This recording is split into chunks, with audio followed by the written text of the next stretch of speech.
You're listening to Thoughts of a Common Man with Charles the Chief Williams on Radio Valencia. And we're back right here with the Chief. I ain't got no feathers on today, you know, but I'm here. We have Eyez, a very intricate lady, and she is especially my heart. I'm gonna tell you that because a couple of years ago we went out to a show, and I always tell about this, and it was just butt ass cold. It was cold, and girlfriend out there performed, and people were all over the street. I mean, they were standing in the street, passing by, giving hands up, heads up, and girlfriend just hitting them keys, them black and whites. And I was so impressed. I had to froze my little tutu off. I think I can say that. But anyway, she's a soldier in the music industry. She's an actress. I said that right, actress. Yeah. I know I talk sometimes, you know. But we're really lucky and blessed to have her here because she's endured a lot in that industry, and she is really, like I said, a soldier, and I really love that for somebody who can get out there and make a plan, as Jasper saying, and follow that plan and then follow through. Eyez, you want to say something to the people about what you're doing right now? Hello. Oh. Can you hear me? Yeah. Okay. Hello. And I am here today with Charles Williams. Amen. Wow. Tell me what favorite co-hostess. Favorite, that's right. She's my co-host.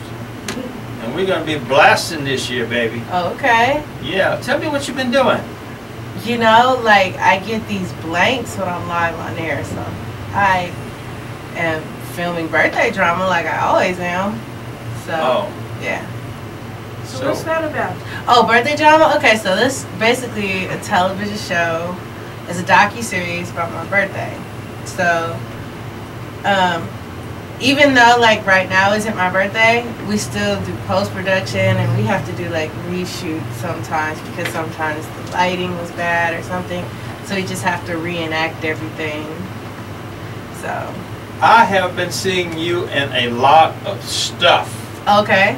You're getting around a lot now. Okay. Singing in different places, performing. I mean, I was looking at some of the stuff online that people are saying about you. It's very, very nice. Aww. You know, a lot of people are starting to pick up on you, which is very, very nice. And I was looking at the numbers on that 2 weeks ago, and you're actually performing a lot more than you were before, you know, when I first met you. Okay. Yeah, so, and you've been into a play last year? You in a play?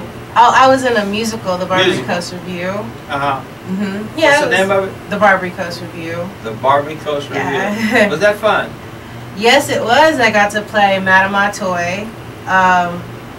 She's awesome, a historical figure here in San Francisco. It was fun.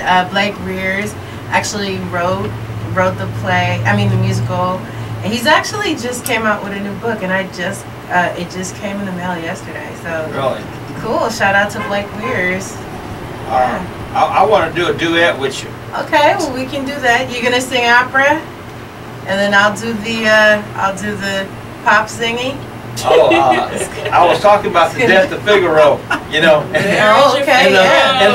the lady said the other day, Charlie, it's not the Death of Figaro. It's the Marriage of Figaro. I said, same stuff. Oh, wow. Well, if he sings it, it'll be the Death of Figaro. Yeah.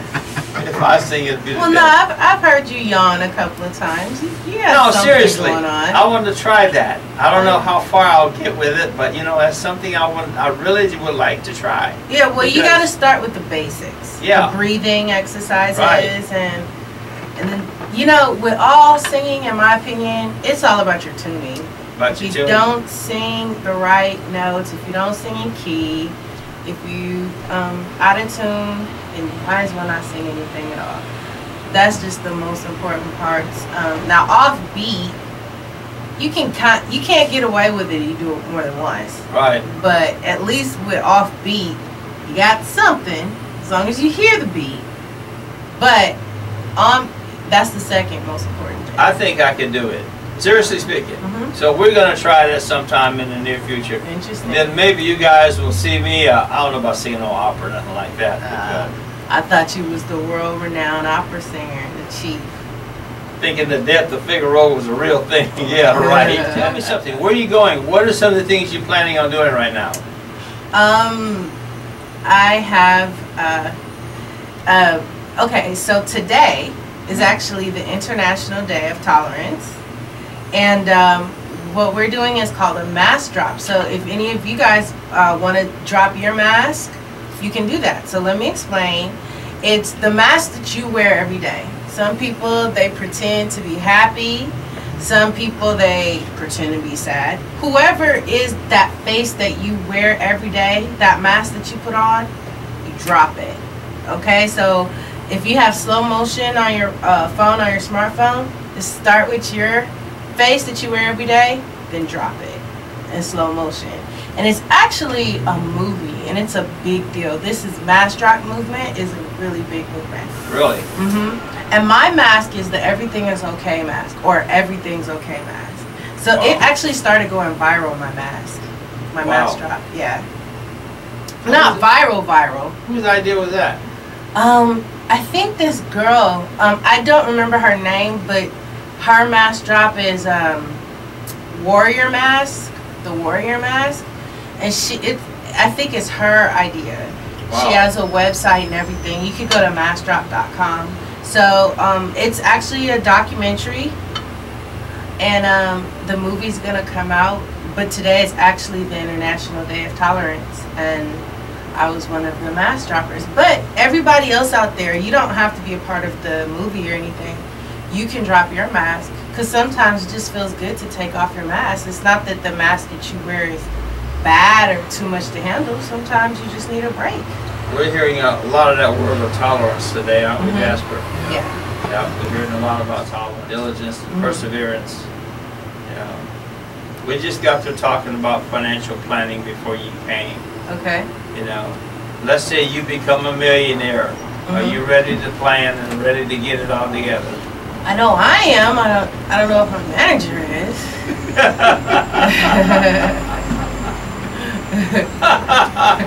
Let's see. You seem to be doing pretty good. Oh, thank you. You're moving and shaking.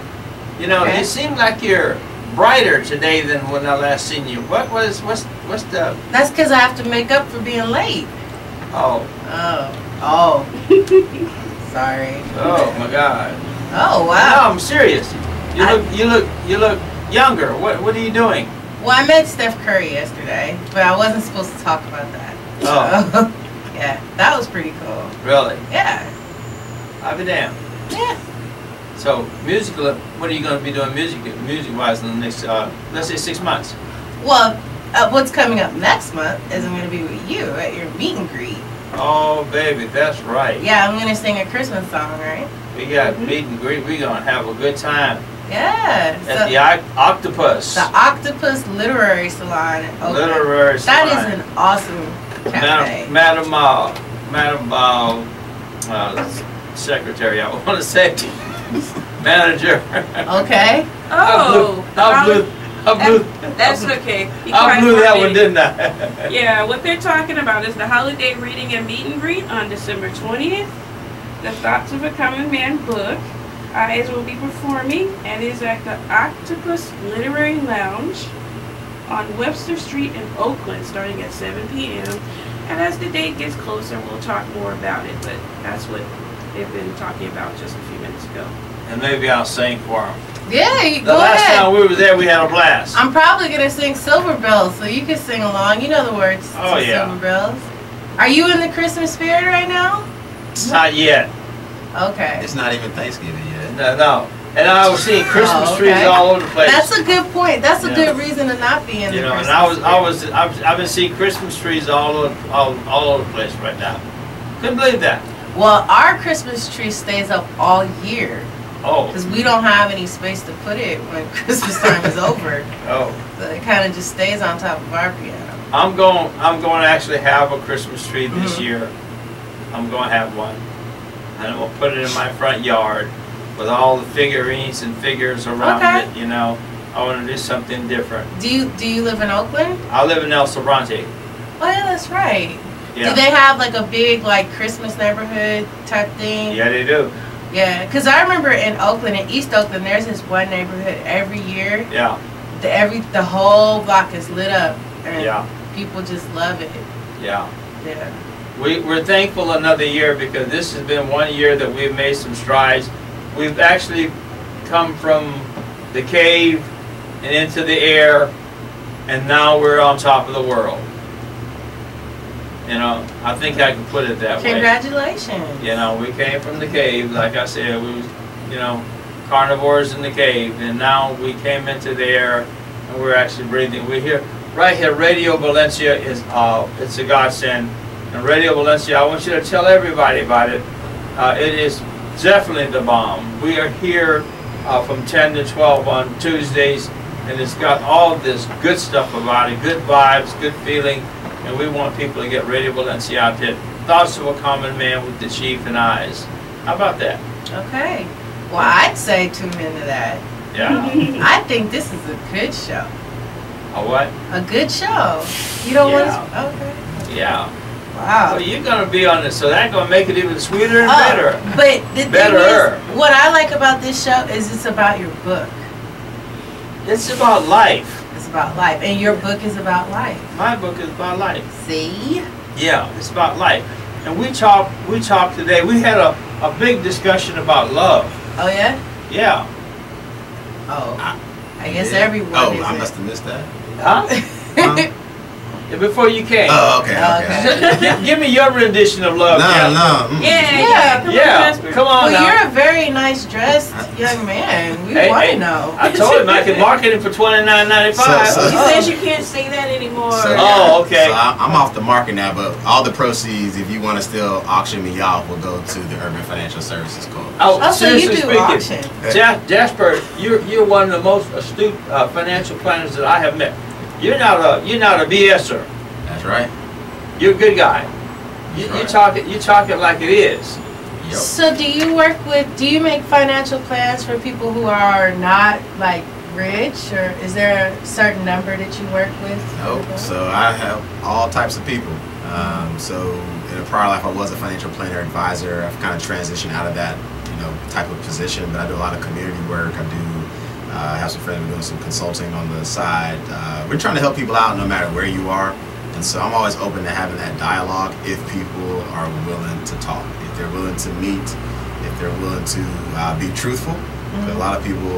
that cliche is that's the big one, isn't it? Being truthful. Yeah, a lot of people give me a lot of BS. And so, well, it's kind of hard to talk about your finances with that's people. What we talked. Yep, before you got here, I mean, it's still taboo. And until we start talking because everybody doesn't want you to know how you rely on, We just hit on that before you got here because, again, if I'm hungry, I should open my mouth so I can eat.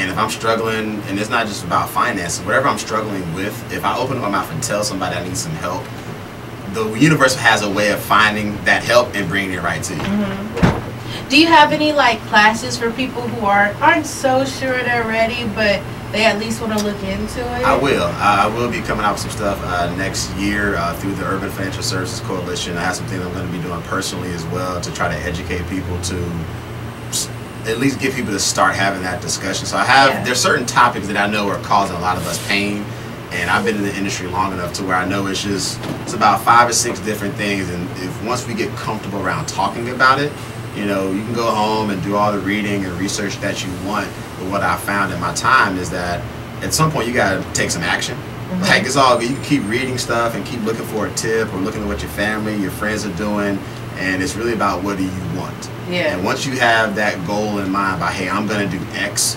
then what is required to get to X? That's where I've seen myself have the most impact on people's lives is if they can tell me what that goal is. If not, we'll form that together. All right. And then once we do that, I say, well, here are some things you might want to consider. Mm-hmm. Now, I might not be the guy they end up working with. Mm-hmm. I have a team of people throughout my network who are willing to help you. but I'm always mindful of that.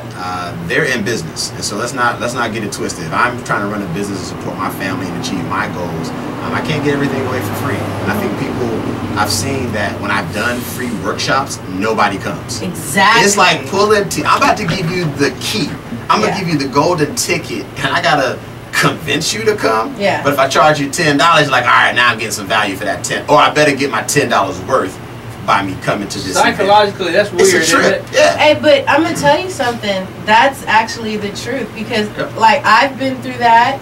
I think that just about anybody who's achieved certain success has gone through that. Yeah. Because the truth is, if you really love something, like you really genuinely want to help people, and then you know what, you have to come up with a gimmick, because it's like, okay, you don't take this seriously, I won't take this seriously. and that's exactly why, like, I have some things I'm going to be rolling out next year. I'm going to say I'm going to do all these workshops, I'm going to do stuff for free.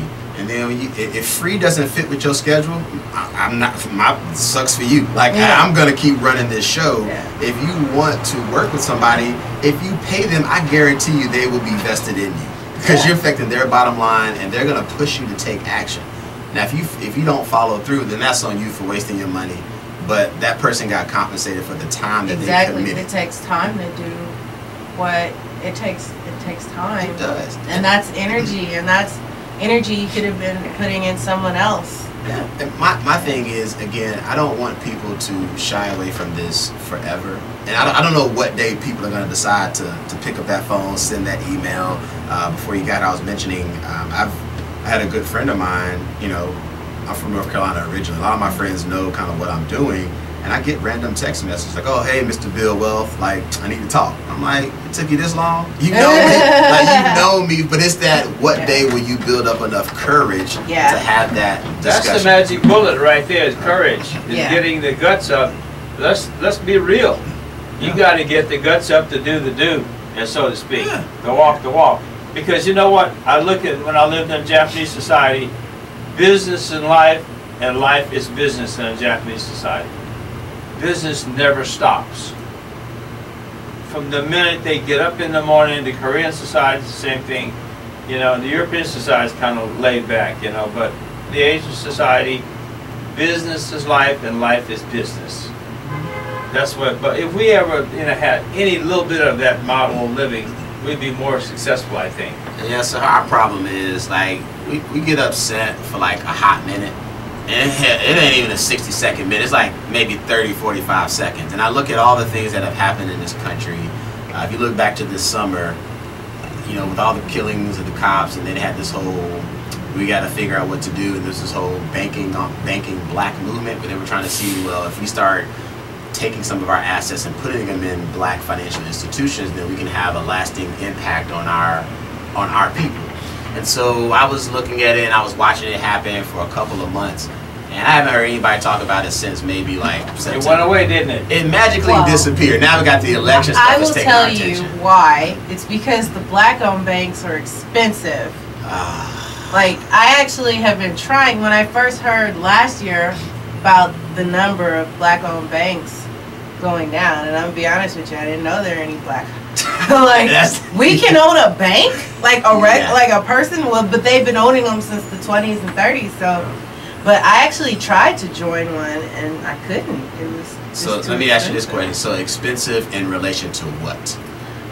Well, you can't get below a certain number. That's standard protocol at any financial institution. Next question. Next response. Yeah, but the number is like that doesn't work well with me.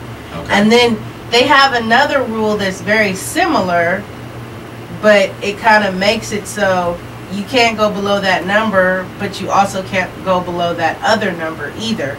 So it's like, so my whole check is going to be in there, and I can't touch it.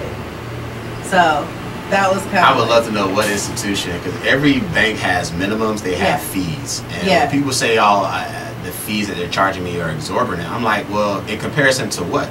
If I'm getting, here's my example, right? And let's say I was everybody's investment advisor who's in the room, and let's say I was charging you all $1 million a year on your $20 million portfolio, and let's say I made you $5 million every year. You're not blinking at the fact that I'm taking $1 million for my fee because I made you $5 million. And I use larger numbers to explain the whole fee thing because we get so caught up in the whole fee structure. But if I'm getting great service, if I can have all the products and solutions that I need to help me push my agenda forward from a financial standpoint, then fees are all relative. But you see, what you got to look at is people who don't understand the concept of investing. So I was coming to that point. So it's about our education around how financial institutions work. Again, they are in business. And if you were running a bank, you wouldn't be giving your stuff away for free either. And there are rules because they have to go through the FDIC. So there are rules in terms of what they can and cannot charge, but there has to be something embedded in these products. But again, if I'm getting great service, think about all the times you've gone to a particular retailer and you didn't get great service.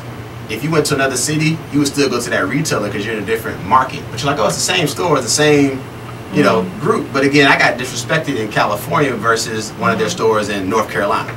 So it's all relative when people have their gripes. And I'm always willing to, like, just tell me more about your issue. I'm a little bit more bitter than that. And a lot of people are.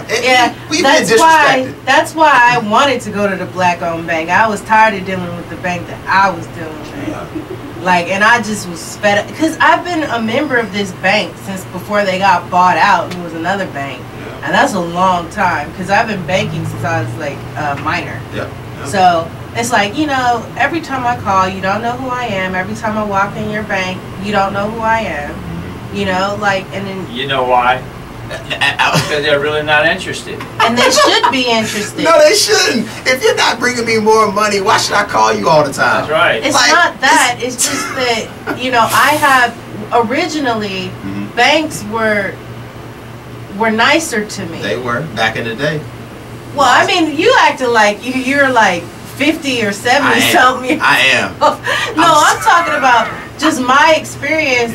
I was, because, you know, my mom was with me, you know, and it's like, you know, but I'm still coming in with money and I've been putting in more money. And, you know, you guys, you know, they were just doing way too much. I mean, there's other personal things that goes with it as well, because they know certain things about me, but then they forget. And it's like, well, you know, when I was younger and when I was with another bank, they didn't forget. You know, and then also persons with disabilities, that got on my nerves too, because like you see somebody in there with a service animal and you're complaining, talking about you can't have dogs in there, and it's like, you know, when the person clearly says service animal on there, it's like, it's just, you know, I'm only still banking with my bank because I kind of don't have another choice right now. So I disagree with you. I think living in this country, we always have a choice. It's a matter of how much are you willing to go through to make that change. Like the whole banking black, I'm from Durham, North Carolina. There was a Black Wall Street. I'm very aware of the financial institutions that were created to support us. So like anybody of any color can open up a bank, but will they all give you the same level of respect, right? And we've had a bad experience at certain firms. Like, don't get me wrong. There are a lot of crooks that still exist. There's some crooks out there. I'm not that naive. I live in America. I understand how this country was built, and it wasn't on legal stuff. Let's just say that. So when I look at our history and the lack of education that we have around our financial structures, that's the first piece. The second piece is that we don't understand business, so we always feel like we're being taken advantage of. But I always tell you, well, you live in fear. You do. You live in fear. And that's the first thing. And because we're not and ignorance. Right, and we're not the business owner, so therefore we're always thinking about, well, I'm at the mercy of somebody else. Right. So if you flipped it around, well, if I was a business, would I do everything in my power to take care of my family and future generations? Because that's all they're doing. I mean, yes, we know some of them are crooks and they're doing things that are unethical, but if I'm looking at it from a business standpoint, I should make as much money as I can to provide everything and then some for my current family and the future. And that's how these families have operated. So they don't care about your feelings, my feelings, her feelings. At the end of the day, it is a business, and I think we lose sight of that. And yes, I've been disrespected at certain financial institutions, and when I have that issue, you know what I do? I leave. I transfer all my accounts, and my little accounts ain't much in the grand scheme. But personally, I feel it was the principle. Yeah, see, that's what I'm trying to do, but I don't have another bank. Let's talk. We can talk. There are plenty of banks and credit unions and places you can go. And credit unions are growing now. They are, because the latest bank was Wells Fargo, and that was like the tipping point for me. Until I was already banking black before the whole movement. You know, it takes a movement for some of us to act right. I'm just very intentional about supporting black economics. That's not just banking, that's not just investments, that's not just insurance, that's not tax, that's everything. That's good stuff. Right. I'm intentional. That's what this whole Build Wealth thing is about. That I'm promoting is that it's not Build who? Build Wealth. You got the shirt. Hashtag. Oh yeah. Build Wealth. I'm trying to get it. It's bigger than just Jasper. It's my future, family. It's the family discussion that I have with my current family about how do we leave this legacy for my niece who's 2. The world is definitely going to change in the next, year. So it's how do I talk to London when she's of age to help her to understand there's this game being played. Yeah. And you either are going to read up and learn the rules and use them to your advantage, or you're going to keep getting played. However, I want to use them to my advantage. Exactly, but we're going to keep getting played because we don't read enough. We don't go to the source. We don't read at all. Many of us don't read at all. We just read what's posted on Facebook. And that's how we get so misinformed. I read a label the other day. The other day for the first time of hairspray. I don't use hairspray, but I was in Walmart, and I just picked this thing. I was standing in line. You know how they have this roll of stuff? Yep. And I looked at this thing, and the lady said, "It's your turn to get up to the register." I'm still looking at this thing and all this junk that's in hairspray. Well, you need to keep it shiny. Whatever is put in there. I wouldn't even buy it. I'd go out there and get me some axle grease or something, put on my stuff. Axle grease. Wow. Try some olive oil. Olive oil. Yeah, something, I'm just being, out there, but how I have myself. We don't read. You don't. I read, and I read enough to make my own little tonic. I have this friend with sinus problems, and so I made this tonic. It's olive oil, and oh no, I forgot the recipe. Oh goodness, it's olive oil. I want to say lavender, but I can make up my own. It'll have the same effect. It's olive oil. You can use tea tree oil, and eucalyptus oil and rosemary. And there's one other oil that I put in there. Just all you need is like 1 drop of each. Rub it together and just inhale. Clear up your sinuses. Just 1 drop of each. Dr. Eyez. Right? I'm like, what else you got? What else you got over there? Well, I kind of get tired, so I studied enough to learn that one. Okay. But there's some other stuff you can use that's good for your skin. I think eucalyptus is possibly good for your skin. Avocado oil. Yeah. For your hair. That's what I use. But see, those are base oils. Those are the base oils. Yeah. See, the olive oil is a base. But see, those other herbs like the tea tree and the eucalyptus, those are the kinds that actually do the work. Right. But you don't want to put that directly on your skin by itself, because if you're allergic, it'll, Right. But so you can always use olive oil as a base. You can use fat.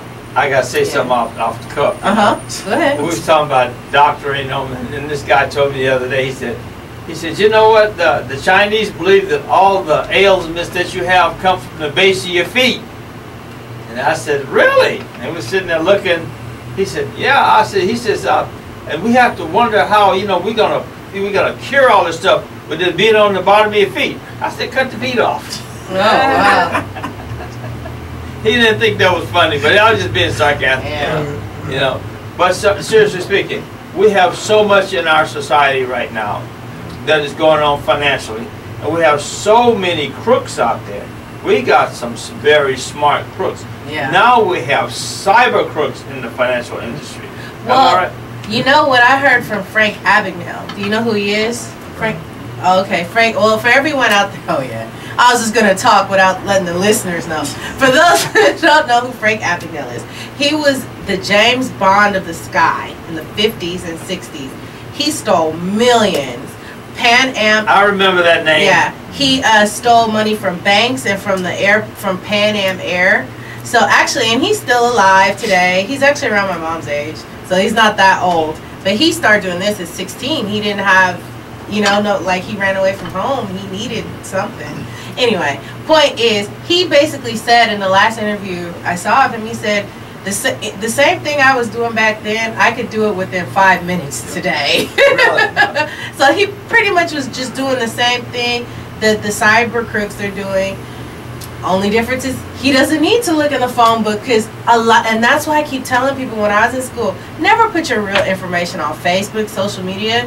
What they do. Yeah, but when I was in school, first thing Mr. Powell said is never use your real name online. And it's like, I thought everybody was taught that, you know, but I guess not. Or either they just don't care. I think if you're in business, you want to be, you know, you want to be in touch. You want people to be able to, you know, reach out to you. I think from that standpoint. But yeah, I agree. Like, people put too much personal stuff on social media. It's like, yeah, I didn't need to know that. Didn't want to know that, but thanks. Because now I know I can do some. Like, it's like your friends who travel. Oh, I'm here. I'm like, I hope your house is locked. Hope your alarm is on, because then you just put people on notice that you're out of the country. And also, people post pictures of their children. And that's something that it's like, do that. It's not even about, you know, child harmers. But they cute though, cute little kids. They're cute, but it's like people are keeping tabs on you. Like, you're getting your child involved. Like, I'm gonna be honest with you, on social media, you don't see pictures of my family on there. I think I have family pictures like by accident, maybe 2, but. Even, and I always knew, and I'm actually glad, because I had a very close relative and friend who passed away, and I'm glad nobody knew about it, because it's nobody's business. That's something that I want to keep to myself. I really cherish that friendship. I cherish our relationship, and I'm glad it was never posted online for anybody to know. And she's in footages of my show Birthday Drama, but she's never been like, you know, I have footage that I keep for myself. She's only in a couple of episodes of Birthday Drama. You know, I was just talking about the security on Facebook the other day. I saw this person telling the whole world they were in Cancun, and, you know, they're gonna be there 8 days and They live right in the Bay Area. Couldn't do that. I'm all for if you want to, you know, share what you want to share. It's just you need to be. Don't be surprised when things happen. That's my only view. I'm cool with whatever you want to post. I don't think people realize that is a moment in history that you can never erase. Yeah. That's the scary part about what you post. And so again, I'm very intentional about what I post and what I don't post. And so that piece is it. You just got to be aware. You don't own anything that you're posting. You know, when you sign up for these things, you click that. You know, you don't read through the terms and agreements. And you click I agree because you're so in a hurry to get onto the site. I mean, that's all the legal stuff. Again, we don't read. So when something hits the fan, you're like, well, why did y'all do this? It's like, remember that little button you click? When it comes to money, you're out, aren't you? Yeah.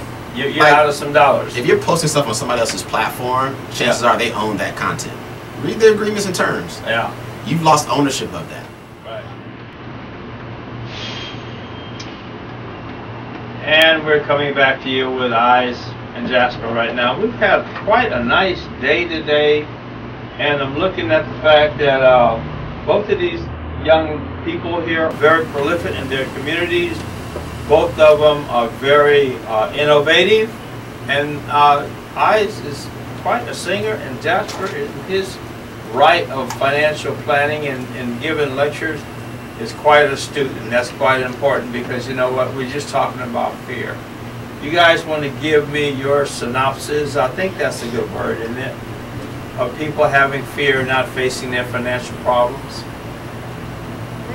Want to talk about that, Jeff? I'll let Eyez go first. Eyez, go. So about fear. Yeah. Fear that your money ain't getting what it's supposed to do. You ain't got it. I have a lot of that, but you know, I try to think of anxiety, myself. I think, is a good word too, isn't it? I try to think of myself as a river, like putting my hand in a river. Like money comes, like money flows to me like water from a faucet. Wow, so, I need that problem. Yeah, I try to think of my finances like that.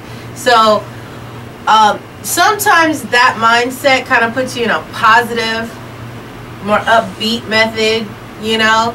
Of course, I personally do have fears because as soon as I started thinking like that, more people just were like just trying to take. Because, you know, well, I was about to bring up, you know, some of my achievements. Yeah, do that. Yeah. No, I'm not going to do that. Yeah, you are. Well, no, but I'm just saying sometimes when money flows to you like water from a faucet, other people are trying to get you to become that faucet.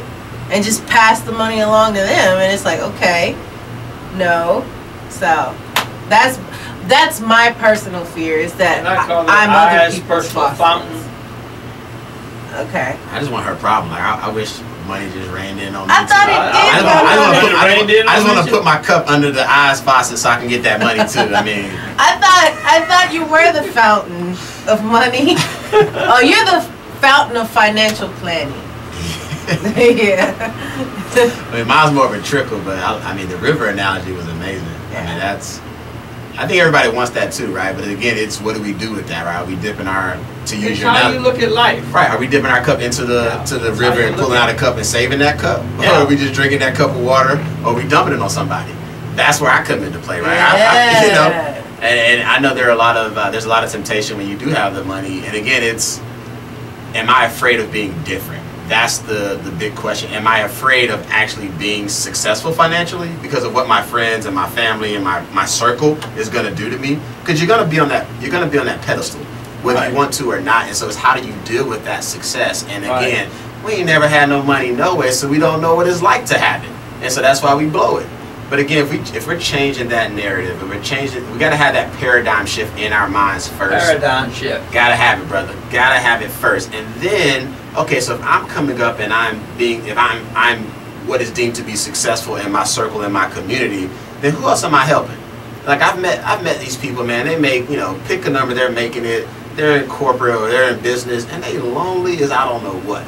And they're like, well, I wish my friends could be on this vacation. Well, hell, if you told your friends what you were doing, maybe they could be there too on their own dime. Exactly. Well, people fail to communicate because all this imagination comes into the picture. It does. And sometimes it's just negative imagination and fear. Here we go back to that word again. So, Chief, here's my issue. When people always say, well, I heard or somebody told me, I'm like, one, who'd you hear from? And are they like doing well financially? And usually it's not from a credible source. I'm not even saying I'm credible. Don't believe nothing I tell you in any of the workshops that I do. I just want you to watch, because your actions will always speak louder than your words. And so I'm not going to talk about how I have 5 or 6 income streams. I'm just going to show you my balance sheet every quarter, and that's actually what I'm going to do next year. I'm going to show you my personal balance sheet every quarter and to say, watch how it just goes up. And then you come back and holler at me if you want to. If you want to get on this life, because I know what's going to happen. When I have a family, we're not going to struggle. Yeah. When I have kids, they're going to go to the schools they want to because we can afford it. When do you propose all this, having kids and a family? I don't know, man. It's a little far. We got some time. I got to still build this empire. I got some work to do on myself. Now, that's the good. See, that's what going prepared is. I'm a work in progress. You're preparing. Be careful, because when you fall in love, it's like, oh no, all my plans. I disagree. So I disagree with that. But seriously, you're actually preparing. And that's what we've been talking about the whole day. The whole time, yeah. Preparing, getting ready, putting things in perspective, doing the do before the do you. And to her point, I agree with her point. And I think sometimes when people do fall in love, they find that match. You got to have that dialogue before. I mean, the biggest causes of divorce are sex and money. Say that again. Sex and money, the biggest 2 reasons. I got attorney friends. When people are getting divorced, it's sex, physical stuff is not happening, or there's financial issues. That's right. And so if you can, again, having that money. That's the two biggest things, by the way. So if you're not into that person physically, that's going to be a problem. Maybe at some point. Yeah. If you don't have your finances together, there's always going to be one that's better than the other, because that's what's going to help you complement. Somebody's always going to be strong in an area that you're not, and that's what brings people together and keeps them together if you want it to work out, right? Yeah. But you got to have that money discussion before you say I do. Yeah. I made that mistake. How many mistakes did you make? I own to that. I made that mistake. How many times did you make that one? Only once. Oh. Only once. Oh, for some reason I thought it was 7. But 7? I'm sorry. Ooh, I shouldn't make assumptions. I heard some stories too. I was glad you said it once. I know. I assumed. One time. Okay. If you ain't got it and I got it, then you can't get it. But if you ain't got it, you ain't gonna get it from me.